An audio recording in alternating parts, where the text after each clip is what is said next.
running as a go, like, what are you recommending these days? Or is it not really like that? Do you go full emerging strategies on people and experiment with frequency? Or do you feel like you have general recommendations? Look, there's definitely some general recommendations that we would stick to, but at the same time, we definitely have a big flavor of that emerging strategies approach, but to a degree, like that taken to its full capacity isn't what we do, but there's definitely a flavor of that for sure. Like, I mean, it sounds pretty simple, but we'll start with who they are, what they're currently doing. Can we get them doing maybe a bit more than that if need be? Do we need to do more than that? Sometimes it's not the case. The big one, if we're talking frequency, is bench. Like bench, particularly for lighter weight class people and women, like definitely, like most people can just be benching more days, more sets. Like that's the one thing that I across the board pretty much always push. Squats and deadlifts, like 1 to 2 times a week. It's rare that we'd push more than that, but yeah, bench is the big one where frequency really is a big one for sure. How, okay. I was going to say, how do I work out the intent of each workout when I am doing? So I imagine you got 2 days a week bench, heavy day, light day, or maybe not. I don't know. Sean Noriega convinced me otherwise. I'm doing. I have just both of them the same now, like hit a top set and then back offs. But let's talk to me about 3 per week. Honestly, man, the way I think about it, I don't really. I wouldn't, as I'm writing a program, I'm not thinking about what is the focus of this day. I'm also thinking we have an amount of work we want to get done. Let's And split just it across. Let's split it across the days. Yeah, they might have a different flavor. Like we might be doing a longer pause on this day. We might not. We might have 3 days. But that's more for entertainment. That's it's not like the mechanics of progress. Yeah, yes and no. Entertainment, I haven't heard that one, but there's definitely an element of that. But then the second part of it is s- there are certain variations that, if applied to properly, help us achieve certain things, and they pretty much all just come down to good technique, lifting with control, getting consistent reps. Like that's really what most variations are.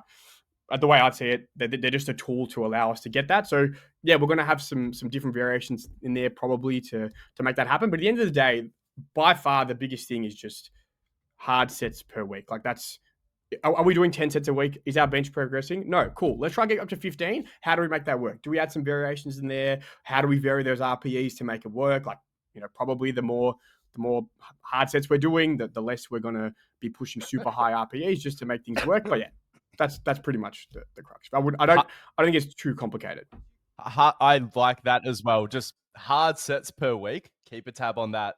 Divide them up however. Again, try not to be an idiot about it and like stack one day hype. Again, there can be some light stacking of a day for, I imagine, a primary to emerge, but I like that flexibility where it's like, yeah, just get a good total amount of work, divide it up however it suits them. It allows for a lot of And individuality and there. It also and allows for honestly, preference. man, like what in the real world, dealing with real people, what almost always becomes the thought process is how many times can you train consistently over time without hating your life and without skipping days?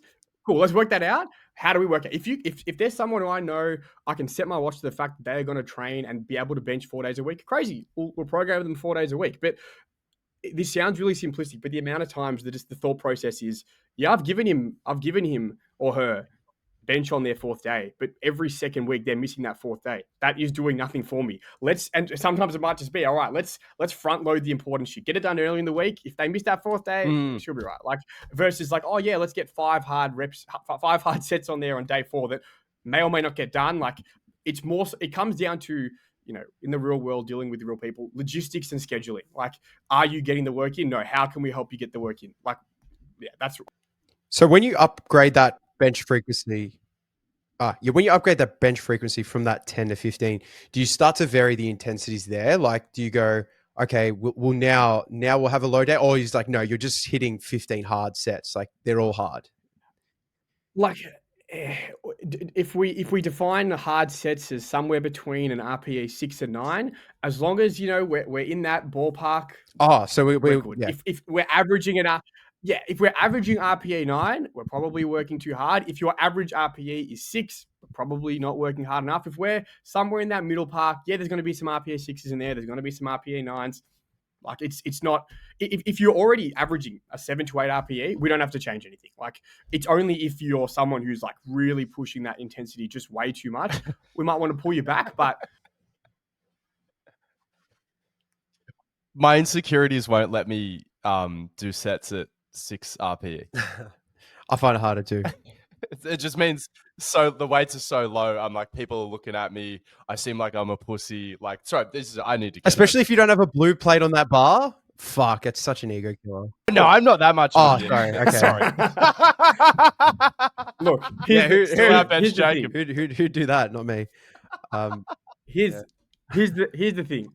I'm not trying to advocate for RPE 6 work. I'm not like, oh yeah, you gotta make sure you manage it. But if we have a couple in there, she'll be right. Like, you know, and often how that works practically is we ramp sets up. It might be RPE 6, 7, 8. So we're not living in RPE 6 world. That's just our first working set before we build up. And but it's like, don't be afraid of telling me I need to remain open to RPE 6 because I'm closed off to it right now. But I'm only doing let's say 2.5 frequency.